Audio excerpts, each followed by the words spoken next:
Throughout the history of Elden Ring, using holy damage has been one of the most maligned and widely slandered ways to play the game, and if I'm being completely honest, rightfully so. There's precisely one main boss that is weak to this damage type, and he's basically just a glorified dry bones with antlers.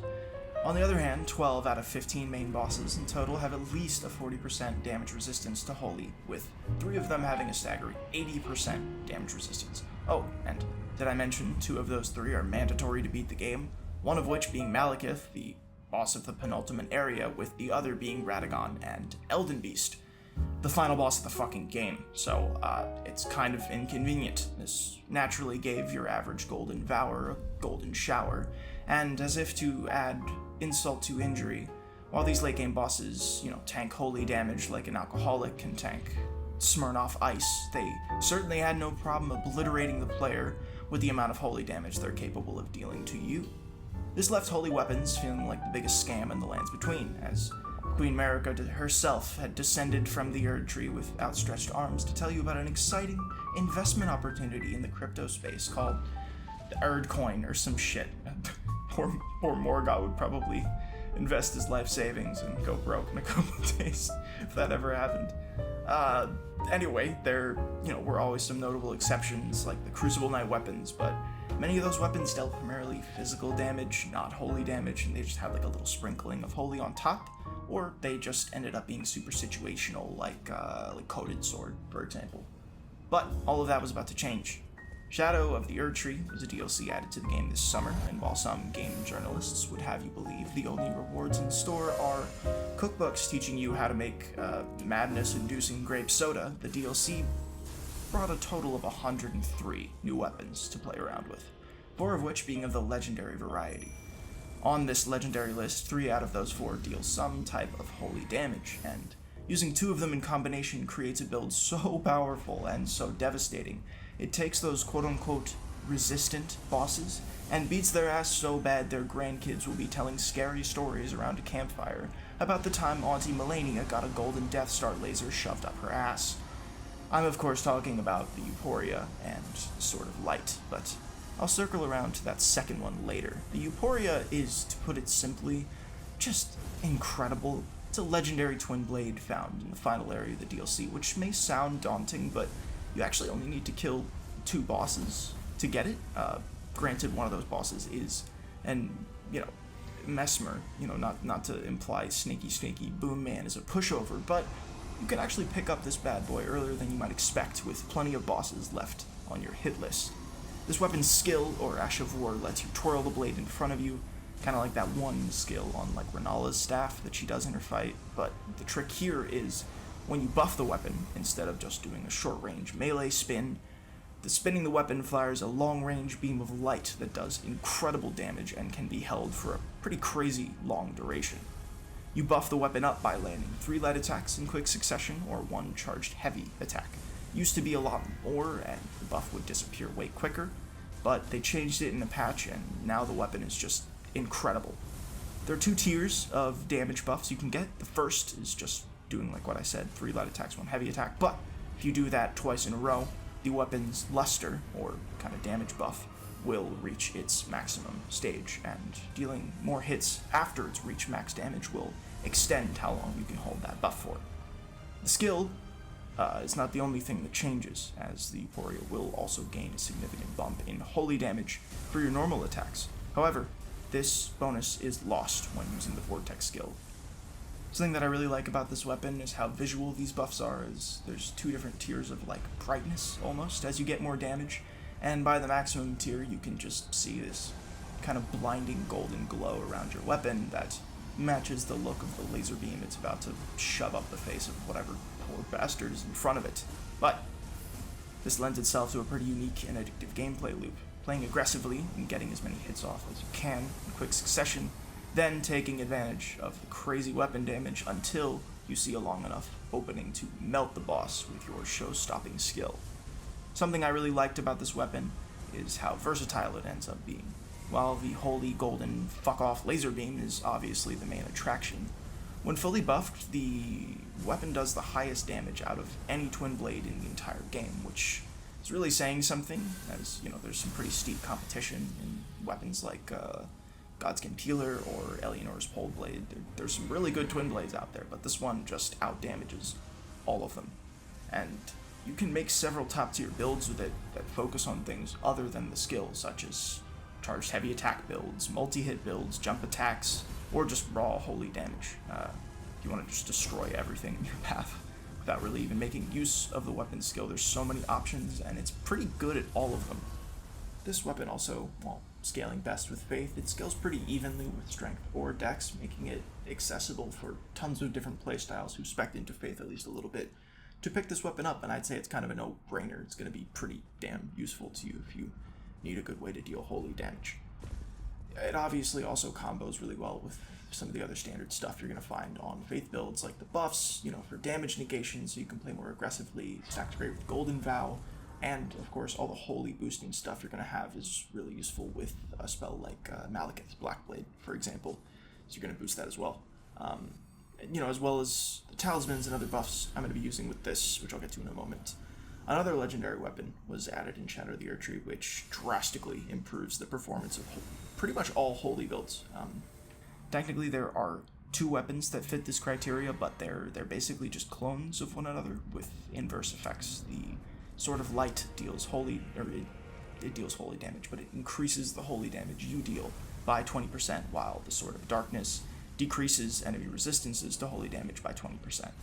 Personally, I think the Sword of Light is much better option, because, you know, the Sword of Darkness, you actually have to kind of hit the enemy with the debuff attack, instead of the Sword of Light, where you can just buff yourself, so you can do it outside of the boss arena before you enter, or you can do it when there's a break in the action, after creating some distance, and you don't need to kind of take the risk of being right next to them and doing this long buffing animation, when you could just get the same effect from a different weapon. But regardless of that, you know, you can just put this weapon on, equip the buff, and it stacks with almost everything, because it's like a unique weapon buff. So Golden Vow it's going to stack with, Sacred Scorpion, multi-hit Talismans, and of course, because it's buffing holy damage, the EUPORIA buff, the bonus luster damage you get from that weapon, is pure holy damage, as well as the skill being pure holy damage, so it gives you quite a significant bonus to this weapon.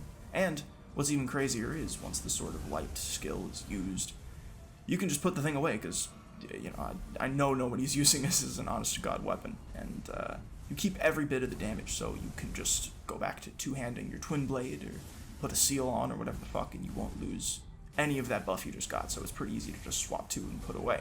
Now, I've been hyping up and glazing this build quite a bit, but I want to show you all just what, you know, it really is capable of by taking on the hardest boss in Elden Ring's base game, who just so happens to have a pretty consistent 40% resistance to holy damage, which is something you will find everywhere in this game. Yeah, but I'm going to take that interesting boss we're about to delve into here and make her a complete pushover. Her name is Malenia Blade of Miquella. Maybe you've heard of her. If not, go give the fight a try on your own. I'm sure she'd be more than happy to introduce herself. Other bosses will dance around the issue at hand, but oh no, not Malenia.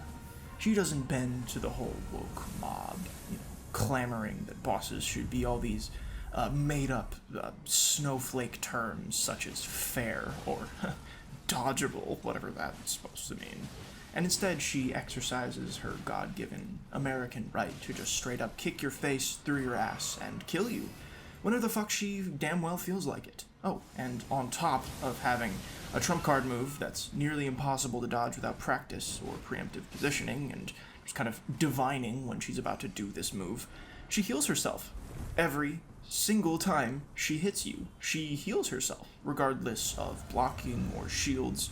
Oh, and on top of that, she has an entire second phase with its own health bar where she speeds up and becomes quite a bit more aggressive, and it adds a tons of new tricks and moves, such as poisoning you with a radioactive STD from a literal cosmic force of rot and decay itself.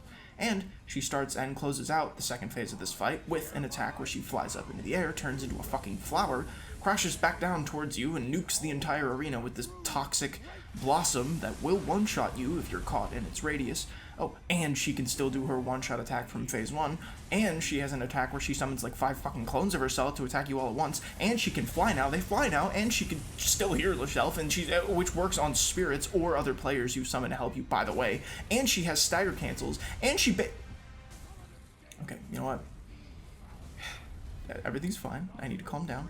Malenia is not in the room with us right now, but the point of that little rant is that Malenia has quite a lot going on under the hood, and has caused more crash outs than DUIs, street racing Mustangs, and cutting people's brake lines combined.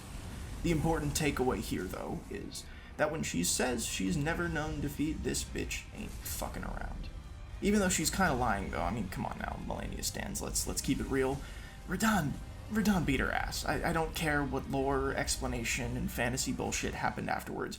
If you're ever in a position where you're getting whooped so badly that your opponent has to stand there with his arms crossed waiting for you to reattach your prosthetic limb because you got beat so bad that you did your best impression of dying in a LEGO game, yeah, you did not win that shit. I'm sorry, you did not win that shit. You know, Malenia is truly the Chael Sonnen of the Elden Ring cinematic universe. Undefeated, undisputed. Now that I've established what a pain in the ass Malenia is, what if I told you this EUPORIA build I've been cooking up can flat out skip the entire second phase of her boss fight if set up properly? Sounds too good to be true, but with proper execution, second phase Malenia goes from being one of the most brutally unforgiving challenges in Soul's history to being a complete joke. Before I walk you through exactly how we plan to execute this combo, let's talk shop. For any of you who didn't have friends in high school, this segment goes out to you, as I will use the power of math to end Malenia's free trial of being alive. Firstly, we will use Golden Vow, which gives us a 10% defensive buff and 15% extra damage for over a minute. On top of that, we will be using the Sword of Light, as I mentioned earlier, which buffs ourselves with a bonus 20% to our holy damage. Next, for my Wondrous Physick, which for the uninitiated is basically just a customizable potion that you can put any 2 effects into. First of which, I put the Holy Shrouding Cracked tier, which gives me an additional 20% bump to my holy damage, which, if you were wondering, does stack with the Sword of Light. Secondly, I grabbed the Thorny Cracked tier, which, I'm gonna be honest, is very broken, but the way this works, and it stacks with almost all other damage buffs, is that much like the multi-hit Talismans, you get 3 stages of increasing damage, in this case capping out at 20%, and you get this damage buff when dealing attacks in quick succession. So hit the boss multiple times, play aggressively, you get rewarded with bonus damage. But moving on from that to Talismans, firstly we have the Shard of Alexander, which is going to give us a 15% bonus to all weapon skills, so our laser beam is getting beefed up quite a bit. Next we have the Two-Handed Talisman, which was new, added in the DLC. This basically just gives you another flat 15% bonus while two-handing a weapon, which will stack with things like the Sword of Light buff or the EUPORIA buff, but will not stack with weapon skills. You can't use this to buff your weapon skills, but outside of that, while two-handing the weapon, we get a bit more damage. Thirdly, we're using the Sacred Scorpion Charm, which gives me a 12% increase to my holy damage, but makes me a little bit weaker to physical damage by about 10%. Fortunately, Golden Vow kind of just cancels this out, but it is something to be aware of. If you're dying a lot to the boss, you might want to swap this out for something more defensive.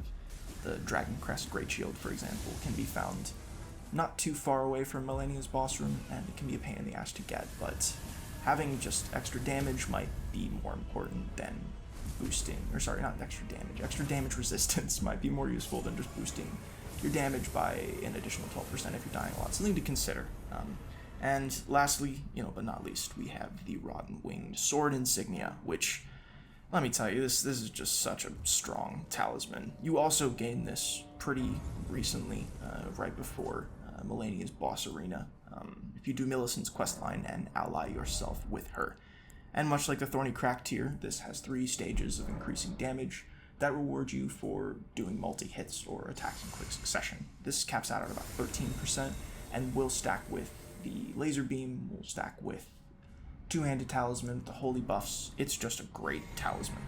Now that we have all of those things in mind, I want to make it clear, I'm sorry to throw so many numbers at you. I want to make this as detailed and thorough as possible so other people can have an easier time trying this build out for themselves. And I really do think that like understanding what works and what doesn't in build crafting, like how to stack all these damage buffs, is probably the single most overlooked skill in Elden Ring, at least in my opinion. I see so many people complaining about boss health, or oh, they're too aggressive and I can't kill them in time and all this stuff, and it's just like, I look at what they're using, and it's not even that the gear is bad or anything. It's not that I'm throwing shade at them as players, like, oh, they're unskillful or something, right? But they're not optimizing what they're doing at all, and like, again, no shade, but just knowing how to put it all together makes you a much more effective player in Elden Ring. And it also allows you access to kind of change your build on the fly a lot more to fit the situation you're in, rather than just kind of like, why isn't the same weapon I've been using all game not equally effective for every single boss? You know, that's an easy trap to fall into. I know this is kind of the case for other Souls games as well, but I don't think there's ever been as much variety or maybe like potential with these builds as there is in Elden Ring. And you can really just bring the game to its knees if you know your way around some of these builds. So I want to kind of share that with people, and with all the boring kind of logistical shit out of the way, all of these buffs will stack with each other, so you don't need to keep track of these. I'm not asking you to make a spreadsheet on your own. Just number, go, big, boom boom, boss, owie, fall over, die, bitch. So, with all of that out of the way, who wants to watch a god get their shit pushed in? Because I do.